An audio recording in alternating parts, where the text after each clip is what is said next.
Great games at your table. I'm Jonathan Albin, and this is Game Master Soapbox here on NycosRPG.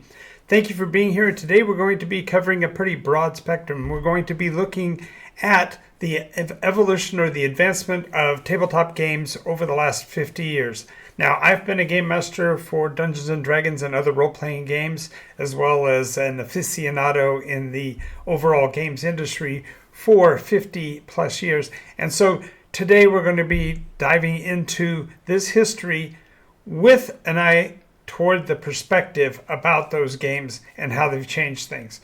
So before we get into that, make sure you go down below and press all the buttons and click all the bells to make sure that you're getting all the information from us and letting the algorithm know that you're part of our audience. Let's get started.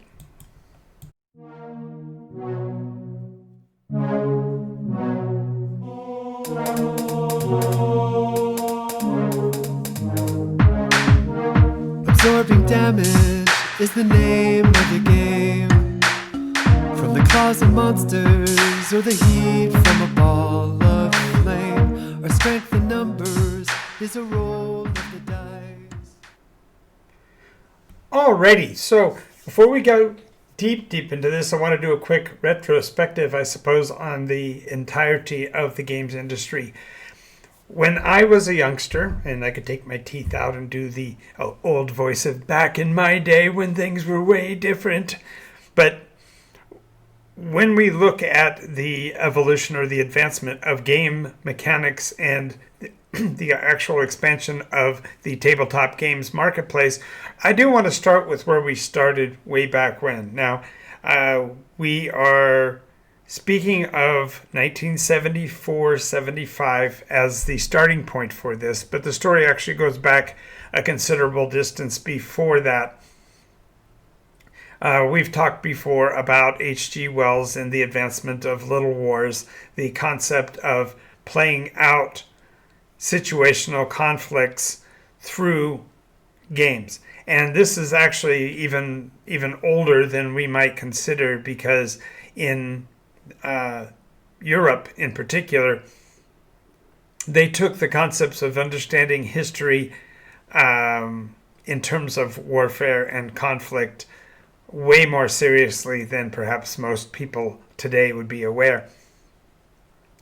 And in that framework, for example, in I believe it's the Pirates of Penzance, there is a song that refers to knowing all of the wars from, going back to the Greeks all the way down through Napoleon, and understanding not only what warfare was, but how warfare affected the community and how they actually played out mechanically. And great research was done on the histories. And while we think of games in terms of today's culture, we think of utilizing games as perhaps entertainment for children, we're kind of overlooking the very concept that a game, or the definition thereof, has itself influenced the way games are played. And I will be providing a perspective that maybe hasn't been perceived before, and I hope that you find interesting. So as we get started, we're going to be going through each of these periods of history and kind of isolating what was going on within those frameworks, to perhaps get a better idea of why there is such a broad spectrum of game engines out there, mechanical ways of handling the conversation. But also to look at perhaps the development of abstract games compared to realistic games, to look at the rise and fall of simulation games and the like, as a way to study those positions in history where societal changes were made, and trying to see them through a perspective that perhaps is, for you or for me, an innovative or different way of looking at it, and to realize that the adaptation of these perspectives are themselves arguably problematic. So let's look at the state of warfare in 1975. Now, this is shortly after the Six-Day War in the Middle East. This is a period of the rise and fall of a lot of what they would consider to be banana republics. There's a huge amount that we could talk about in terms of the way the world looked at conflict. And I'm utilizing warfare in particular because the influence that we now see in games at that point was much more clearly narratively defined into specific spectra. Now we're going to talk about them in particular, but at this point in the United States in the 1970s, fundamentally the concept was that we were withdrawing from the last of the wars. The idea is that we had run our strategies and we had studied our tactics throughout the wars of Europe and the wars of Asia. And it was here in this particular point of, what's the word I'm thinking of? We are in the ending throes, if you will, of the Vietnam conflict, and for the first time in ages, America was going to be free of those. And our warfighting engines of the day were driven fundamentally by a concept of restricting the capability of our enemies to fight wars. I've spoken in terms of the origins of Dungeons and Dragons about how conflict simulation had come down to the concepts that meant we were looking at how to deprive the opponent of warfighting capability more so than we were talking about their particular military prowess. It was no longer about how good the enemy's armies were, and instead it was how long can they continue this protracted war if we restrict their capacities down and limited their war-fighting tools.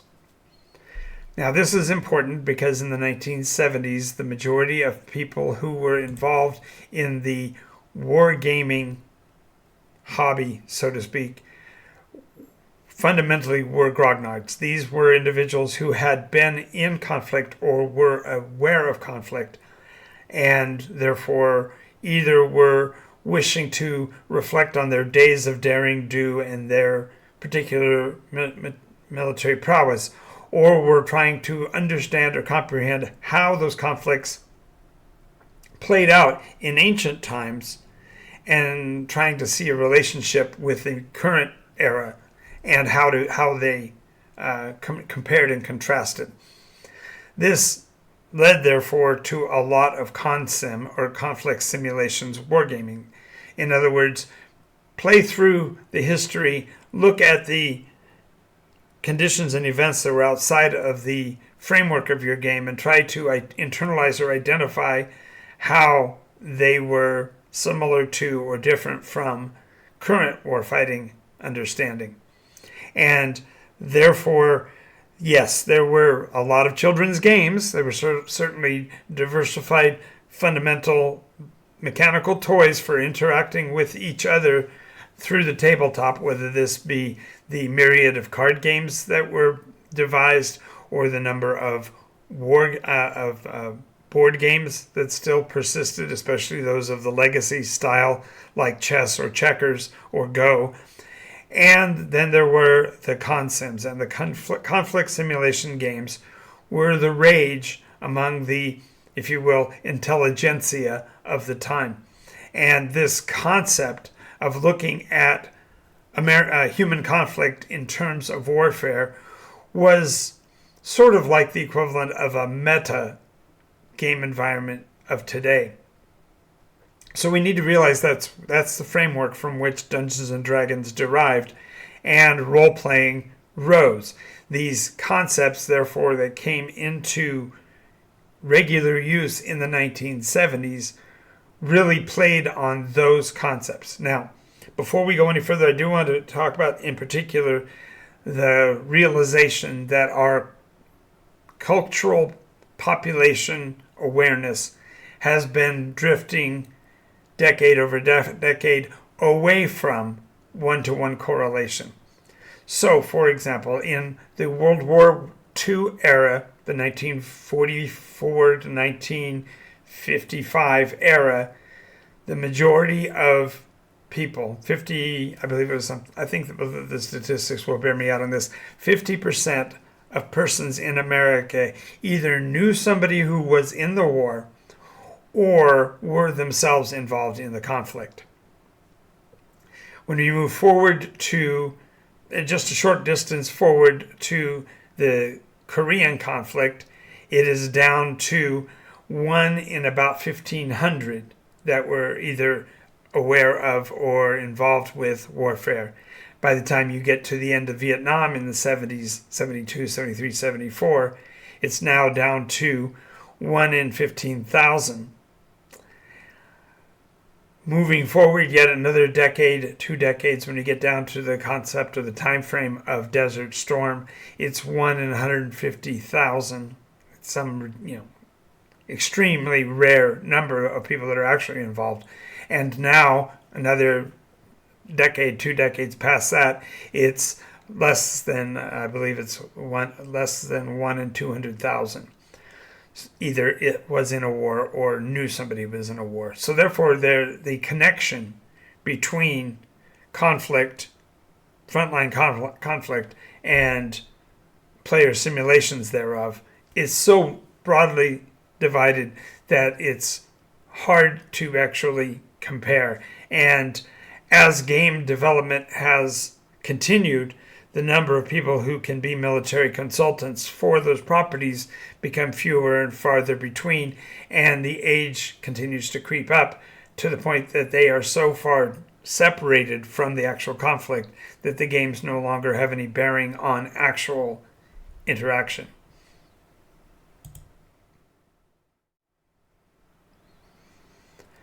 Now, in terms of state of play in the 1970s, the consim population, those people who were involved in conflict simulation games, war games, was still fairly substantial. I was a member of a Mile High Wargamers Club in Colorado at the age of 11. I was arguably one of the youngest members, and fortunately I was fairly well read so that I at least could carry on a conversation with these other fellows. But the state of play did include a lot of model simulation.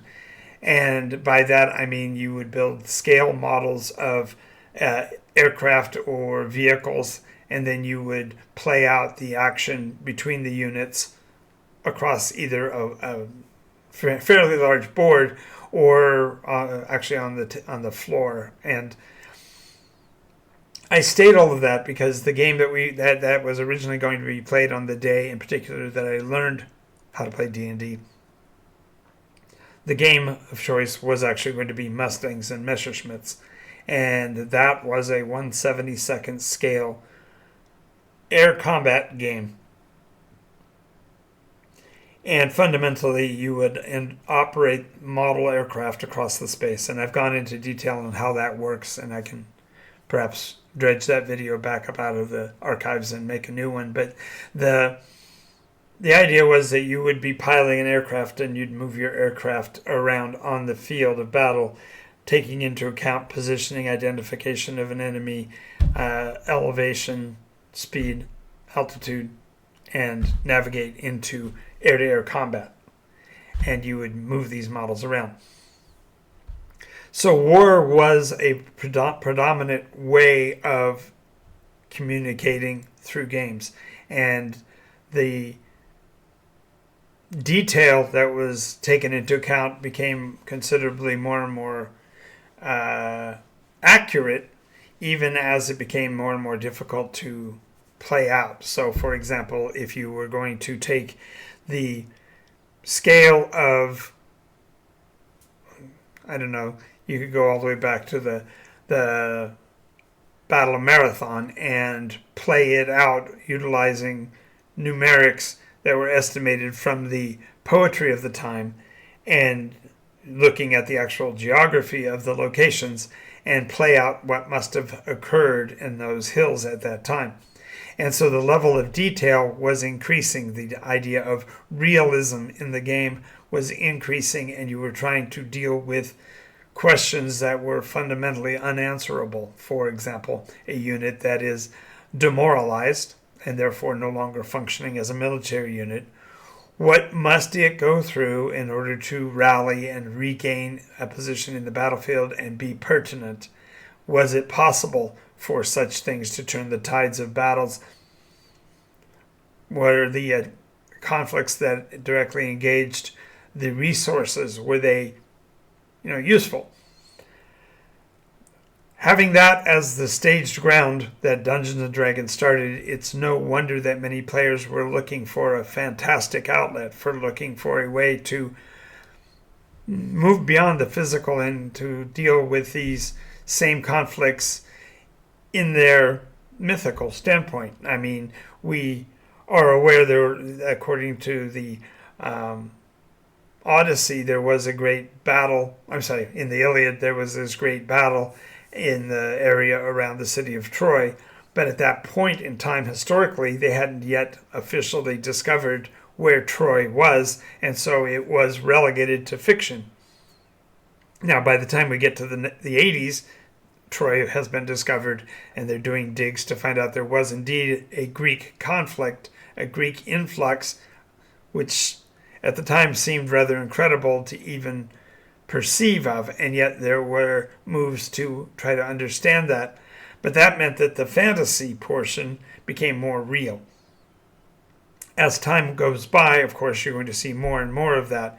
But in the 70s era, that was the realism that was going on in this country in terms of play. We had the abstract games, Chutes and Ladders, and Game of Life, and Acquire, and these were playing through different abstract portions of our culture, but role play in particular was being defined by these ever increasingly quote players who desired realism in their games.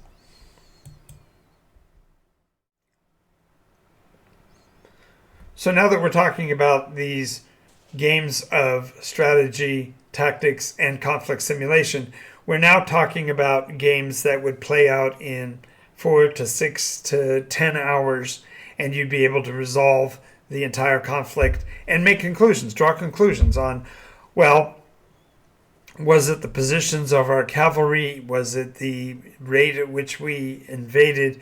What were the capabilities of the commanders? What really were the focuses of attention in the conflict? And this desire to understand them led these conflict simulation games to become more and more abstract. Now, many of them did have numeric associations, but generally they would be simplified for comprehension. In other words, you wouldn't know for exactly how many men were in a squad, but you would know that your squad markers would have emblems to show whether they were cavalry, whether they were infantry, whether they were artillery, and their movements on the battlefield would reflect the limitations of the actual units within that scale. And because of that, your major conflicts were still being written as they had been during World War II, based on an abstract, usually the combined values for the overall logistics of the army, some form of a pool that would represent the capability of maintaining their warfighting status. An army would therefore be defeated or eliminated once their logistics pool was deleted, or the amount of damage being done to it per round, per phase of the game, was greater than the amount of whatever that influence would be given as an example in the game. And if you could outstrip them, you would win the conflict. So grognards would sit across from each other and play through the Battle of Normandy or the Battle of the Rubicon or whatever individual conflict was on the table. And then, of course, they would kibitz about what might have gone differently or if their strategies had been played out in other ways, what it might have been the outcome. Sounds really boring, right? So imagine a 11-year-old me coming into that area, and we've been playing these war games, and the miniatures games make it more exciting because it's one-to-one, more direct conflict. And often we would set up those conflicts to be parallels to other conflicts. So, for example, at that time, the 6-Day War was a big flashy thing in the 1970s, and so by 75, 76, there were publishers that were making games that would capture portions of that battle, and you would therefore be able to play it out on the tabletop, including aircraft. So it was a natural correlation between them. What's interesting is that as these games progressed, the sophistication and the awareness that a player would have to have about the battle became reduced because they could now look at the units more antiseptically instead of saying, well, it's an abstract for the 4th Brigade, 5th Battalion, or whatever, and instead it was a piece on a board that would represent that. And so it kind of became more sanitary. You weren't actually talking about the elimination of individuals. You didn't have to think about the actual bloodshed and the damage being done, but instead you could lift away the realism of it and look at it more abstractly. Now, one thing I didn't mention is perhaps what might be of more interest to you would be that the very same issues that were going on in the United States had already been resolved in other countries much, much earlier. For example, in the pre-World War II days, German students would be taught all of the battles from Heliogabalus all the way down to to Waterloo, and you would be dealing with all of these various conflicts. I think it's actually, I misstated this in Heliogabalus. I meant to refer to Marathon, from Marathon down to Waterloo. And each of those major wars was itself well known by students. As a matter of fact, in Germany, wargaming, this abstract game mechanism for warfare, was known for all students. It was a part of their education process to study those battles.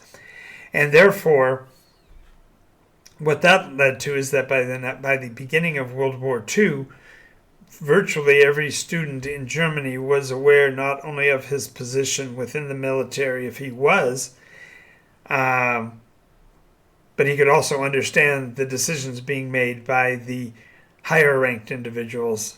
And so the entirety of the nation was more readily prepared for the conflicts that would occur during World War II. And because of that, the soldiery was more educated about their role and therefore held a higher esteem and a dedication to the precepts of their governing bodies. So much so that by the end of World War II, the talks that occurred in Nuremberg and such after the war fundamentally outlawed the use of war games in German culture. As a matter of fact, they no longer could actually, the war games companies that had been stalwarts in Germany after the war were limited to only creating abstract and indirect. As a matter of fact, they couldn't use terms like weapons or guns or artillery in gameplay, and so their game development began to alter to be involved with the concepts of abstract warfare and not to have clearly defined winning or losing strategies. Instead, you would look at it from the standpoint of having multiple ways to win or multiple ways to, quote, call the game, so that after you've played, you can then sit around and kibitz about, well, if I could have gone for a more road-based strategy, or I may have gone for the, to make a German joke, the most average sheep. The idea is that the playing pieces themselves now are abstract instead of one-to-one, so they could still teach the nuances of how strategy would work, the concepts, but they could no longer talk about the particulars. Whereas in the United States, they were chasing the particulars to the point of creating that same, ironically, antiseptic platform, only doing it at a different level. And so the consim folk started to fall out of favor in trade for the more imaginative and more creative aspects of the role-playing games.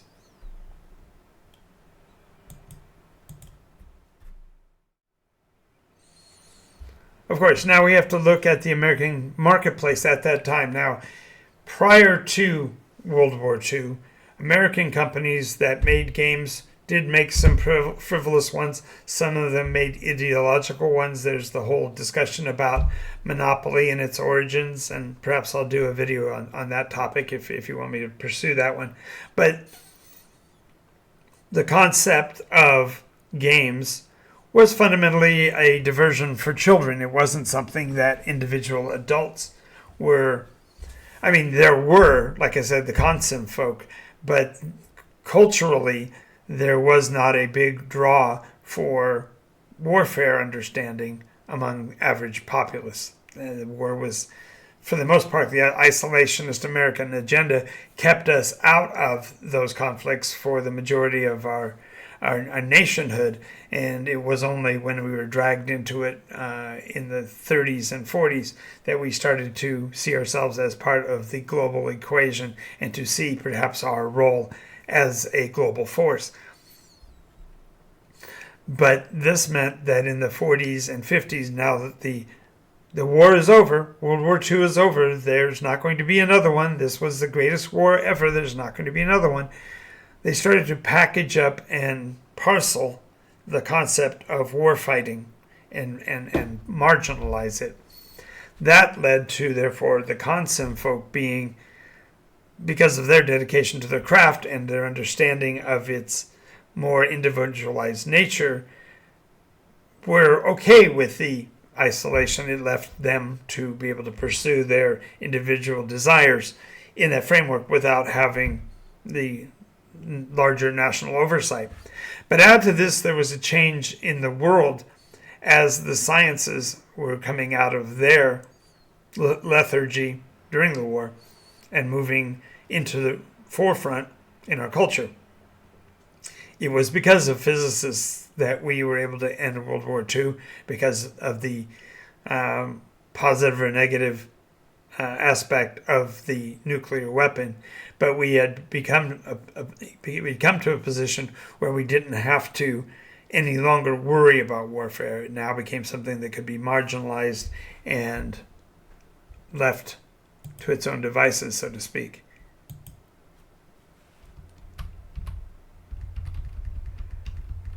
Having said that, when we look, therefore, at the games marketplace, we have to realize that there's going to be a change a-coming, because people who are interested in warfare are no longer in the forefront. They're now fundamentally marginalized, and those that are looking for scientific explanations are on the rise, and this need for, quote, adulthood is going to lead to problems in the future. So into this mix drops psychology, sociology, and more of the cultural development of sciences called the social sciences. And sociology by itself is a study on how the humans work as a group and how we socialize and how that social advancement guides and informs our intellect.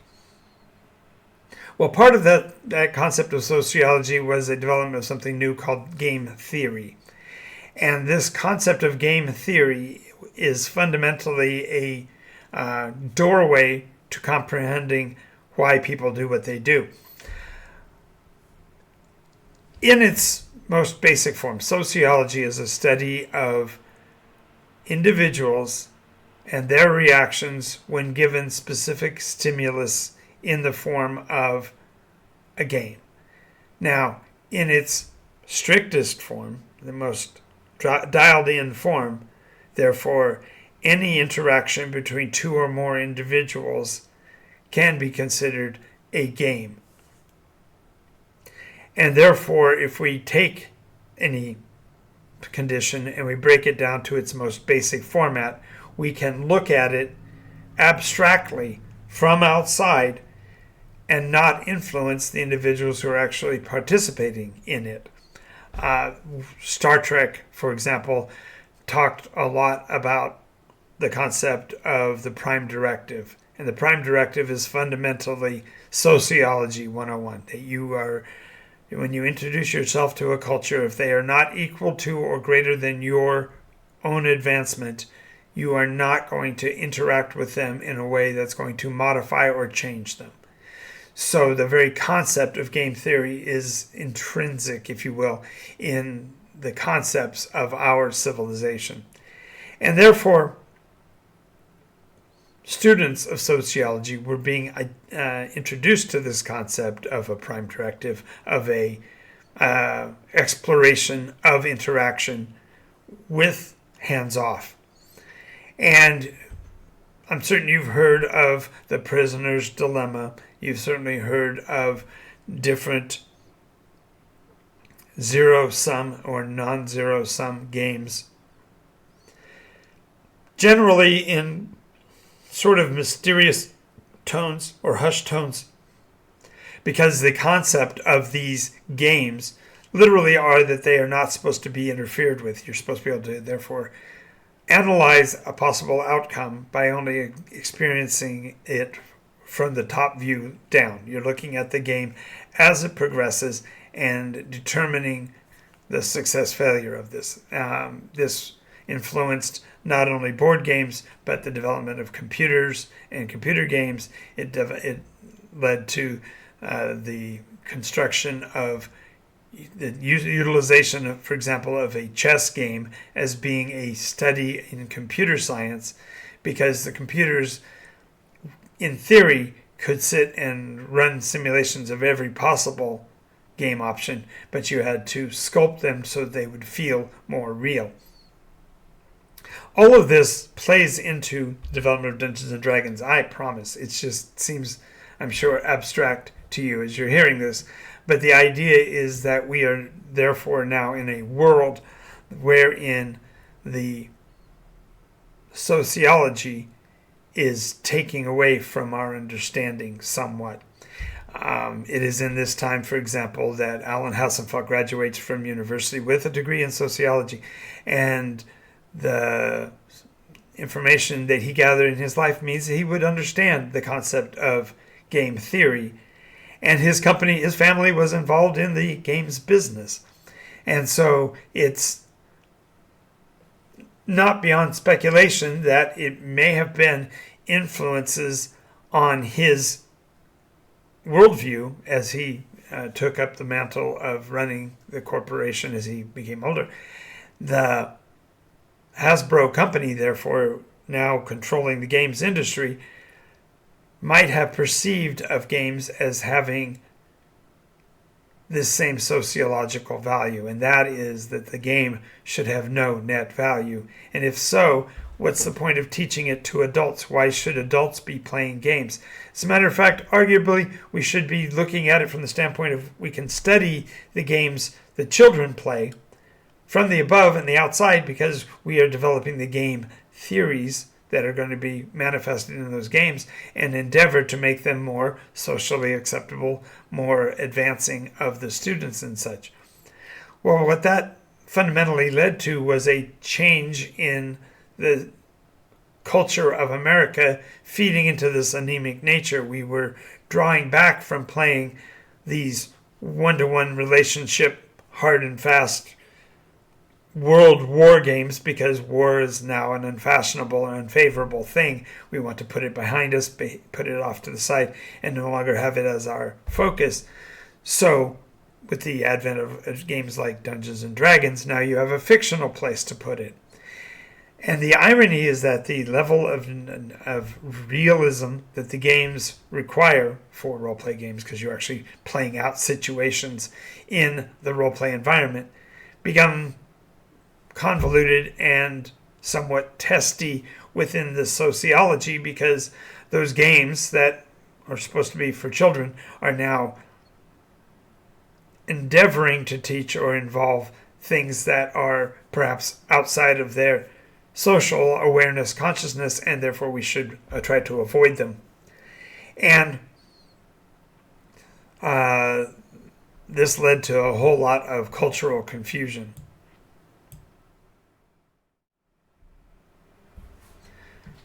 So now for a second, let's talk about the very juxtaposition of play.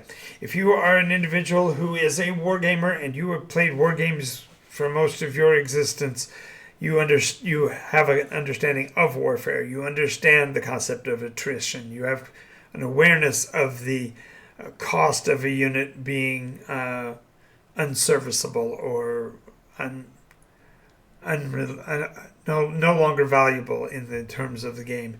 And the idea of eliminating a unit becomes less abstract and more realistic, since they are no longer valuable to you in the frame of the game in which you are playing. They are eliminated. They are dead. The units that are therefore removed from play no longer have a correlation with living beings, so to speak. Meanwhile, you have the fantasy role-playing games environment starting to rise up, and instead of looking at the devastation of warfare and the elimination of units in a rapid way. Pardon me just a second. Yeah. Well, instead, now we're looking at it from the standpoint of we're the characters in the story, and the elimination of the piece on the board, which in war games now is becoming blasé, no longer nuanced. Now it's serious. It's your persona. You are out of the game. You have to recreate. You have to start over. You have to build again. And these concepts have changed, therefore, the dynamics. And the irony is that a person who gets their knickers in a twist, their nose out of joint, however you want to say it, when they become taken out of the games, it adds a level of stress that wasn't there before, because it's for them whatever their investment was. And because it is role play, we're associating the individual with the role, and now the person starts to develop a tightness. And so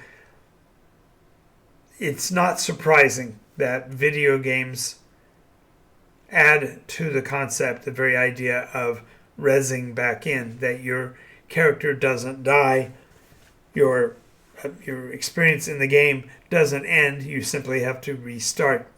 And we've talked at length about how computer games are akin to, but not the same as, tabletop RPGs. The very idea of positioning yourself in the game, but having a recourse, having a reset button, start over button, becomes really desirable, and the video games marketplace takes off. Granted, the sophistication of the individual graphics and all of that does play into it, and the very concept that things are going to advance over time means that it becomes less and less of a problem for players, because they can now play a role-play game online or in a computer game environment and not lose all of that resource. They simply utilize a cheat code, or they save and restart. The idea is that they're not losing that positional advantage. And as you're moving through the generations, you're moving away from the concept of death. Game masters are being encouraged to balance out their situations, to create narrative scalar capabilities. The idea of this, the combat rating or CR rating, criticality rating, whatever term you want to use, the idea of a challenge, is now called a challenge rating, now gives the game master a way to scale his adventures so that the balance is more equitable for the player, and there's not the drama and the stress of the character death occurring. And instead, the stories now become more long tail. Game masters have longer storylines. It's far less of the one-to-one day-to-day story slog, but instead it's the I've got a campaign to run and we're going to run these various scenarios, and your engagement along that way will advance your character, so that the relationship between the player and their character becomes more and more intense.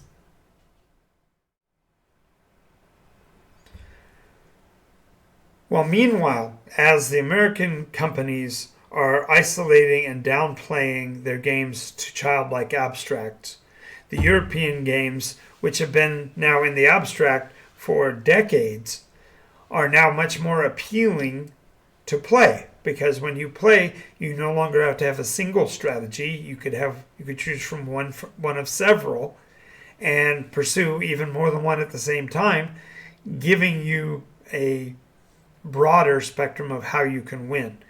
European games like Settlers of Catan, Carcassonne, and the like are providing methodologies wherein the game players' individual strategy matters, because you can, for example, play the long game where you're just building the longest contiguous roads and building your advancements out in a linear path. Or perhaps you are taking a more monopoly concept and trying to monopolize a resource or whatever. And these conflicts occur in a limited set because the timing is actually the resolution of the game. It's whoever reaches the 10-point cap first. It's not that you're not all pursuing the same methodology. It's not when you run out of money, you're out of the game. Instead, it's you've been building on a long road process and your opponent is building in a city-based monopoly structure, and he happened to just hit numbers quick enough to be able to reach his objective faster.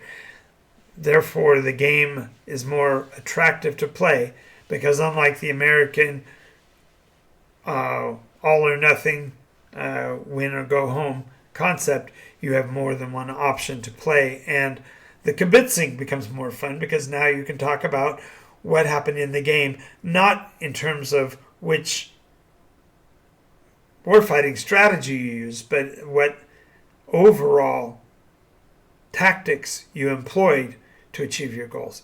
And these multiplicity of tactical victories gave the European games a huge leg up.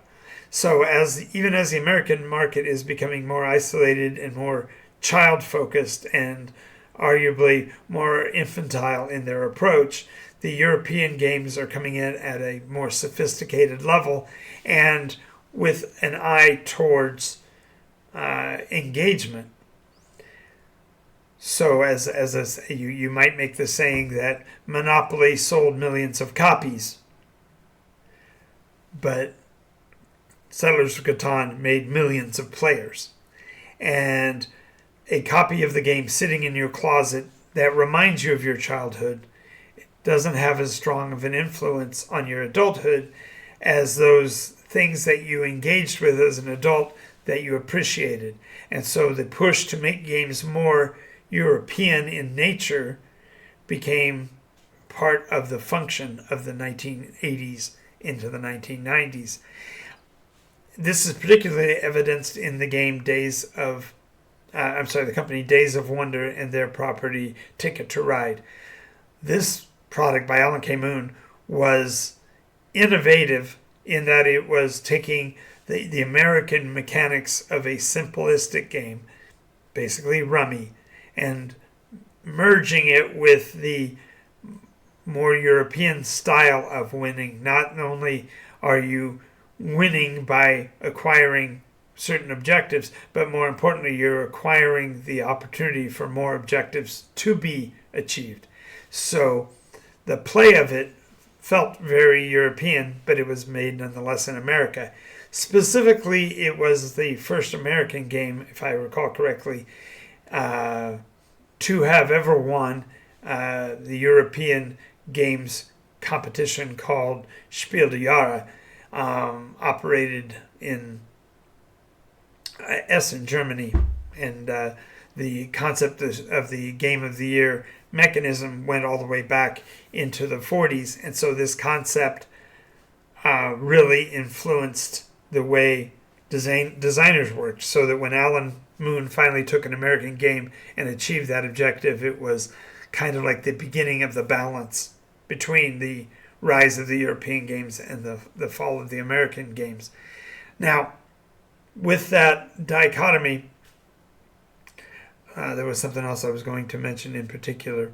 Do remember that the advance of technology in America and the very size of this nation led to the development of the cable system. The idea that virtually every house in America could have a television. Not only could they have a TV, but they could have a multiplicity of options of what to view.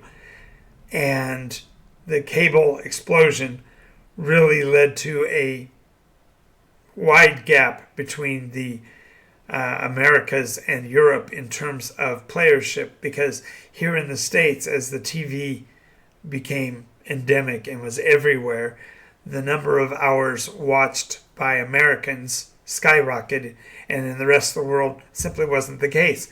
And so when we get to the 1970s, the average American household is watching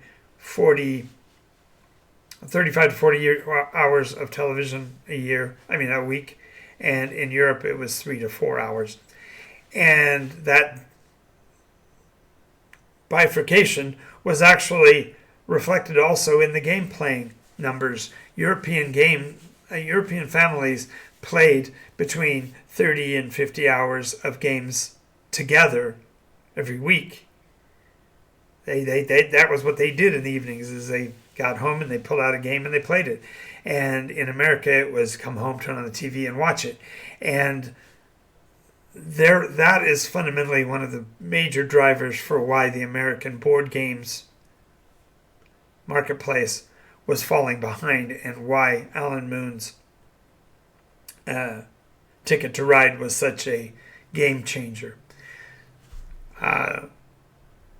So the European influences got here in the 80s, but they got stuck. They actually became important to the American way of life, but the number of families that could get to the sophisticated styles of games was still at a huge impasse, because the mass markets were flooded with the American style childlike games. So if somebody asked you if you played games in the 80s, what they were asking is whether or not you were playing with your children.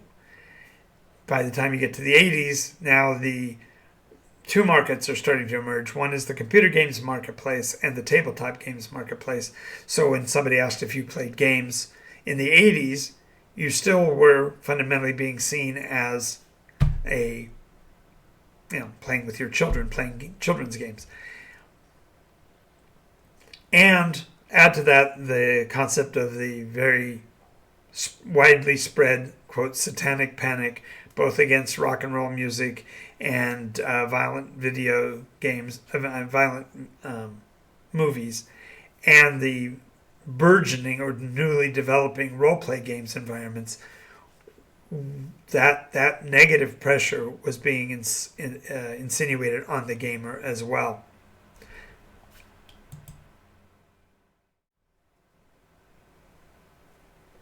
So now we move forward into the beginning of the next generation, if you will, and that is the concept of trading card games. Now, the development of card games as a play mechanism was promoted in large part by the concept of trading cards.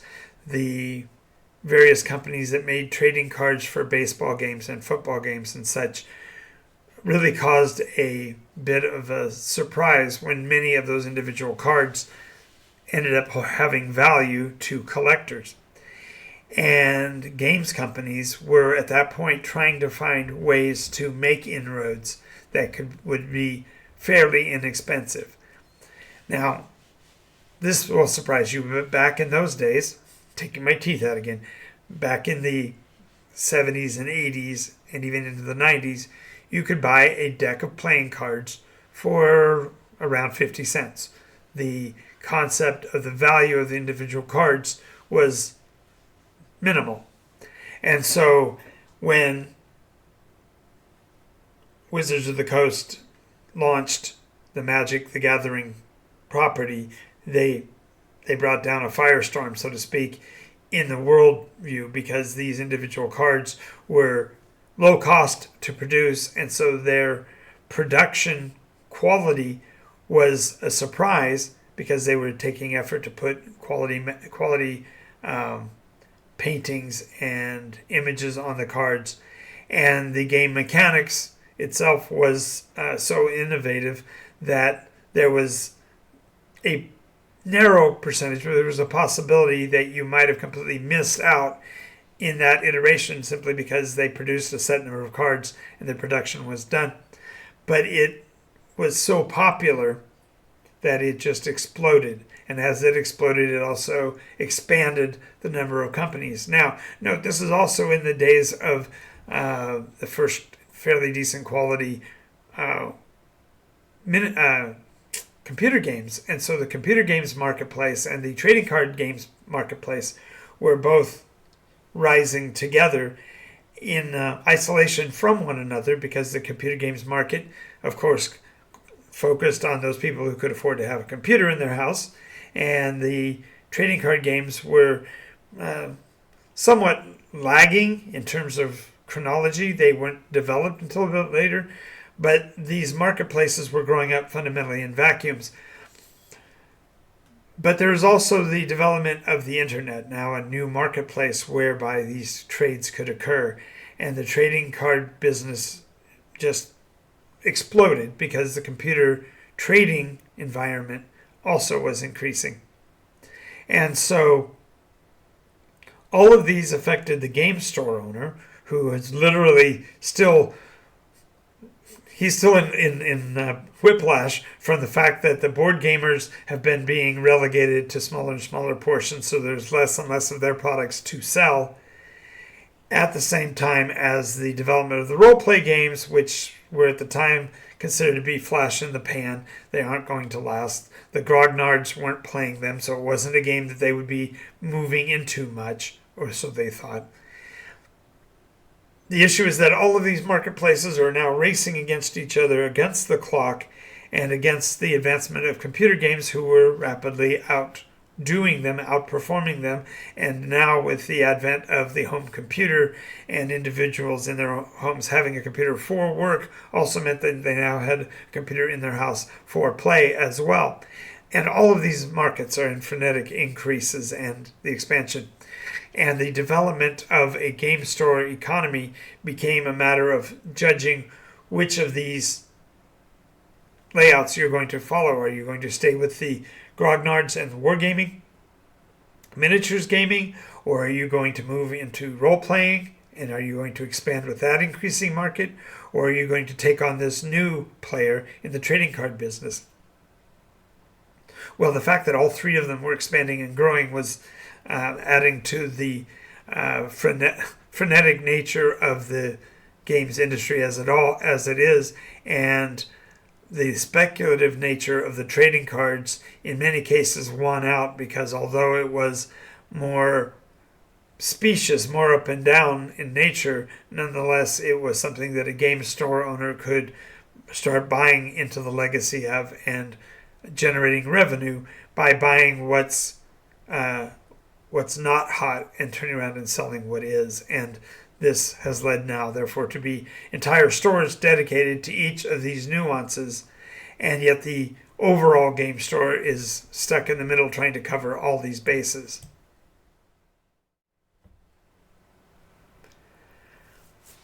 Which brings us to where we are right now, and that is the concept of the essentials of complex competition are manifold and spread out.